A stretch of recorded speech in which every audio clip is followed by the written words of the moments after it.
welcome back to the channel. I know my face is a little blurry, but you guys can probably still see that.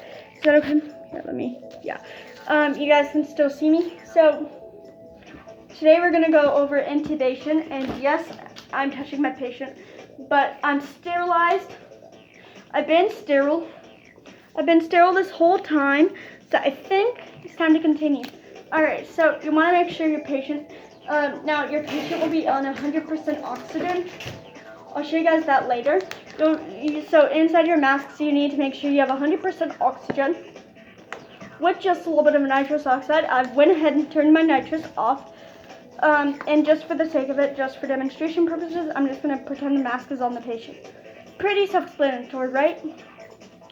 Yeah, so, and then you want to go ahead and untighten your mask. Untighten it and get your intubation supplies ready. For this, you're going to need your laryngoscope, something to hold it in place with, and your tube, and your stylet tube. I'm going to go ahead and start cutting my stylet, but you don't have to. You don't have to do this step. Not all stylet tubes need to be broken in half like mine, but if yours is a little long, I would suggest doing this. All right, one more break. Okay, perfect. All right, guys, now what you want to do is go ahead and insert your laryngoscope.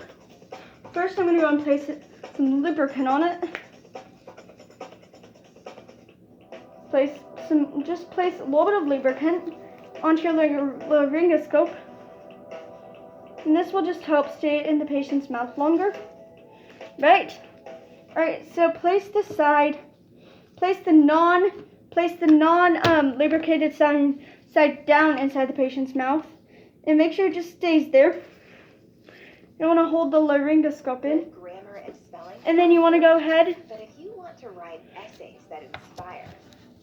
And then you want to go ahead and take a look and place this stylet in here. Go and remove your laryngoscope. And then you want to go ahead and secure it with tape or tie. In this case, I'm just going to secure it with some tape. But you can go ahead and make sure it doesn't. You're just going to go ahead and take a look. And I've just went ahead and just taped it to the other side of the patient. Now, I've just went ahead and I've taped it to the patient's mouth like that. We're going to leave it there for about 5-10 minutes. We're going to be monitoring our patient for any signs of dizziness, sleepiness, that kind of thing, and then we're going to watch the patient's heart. So, let's take a look at what we'll see happening on our patient. So, I have a little model here of the heart. The heart will stop beating just because of the intubation.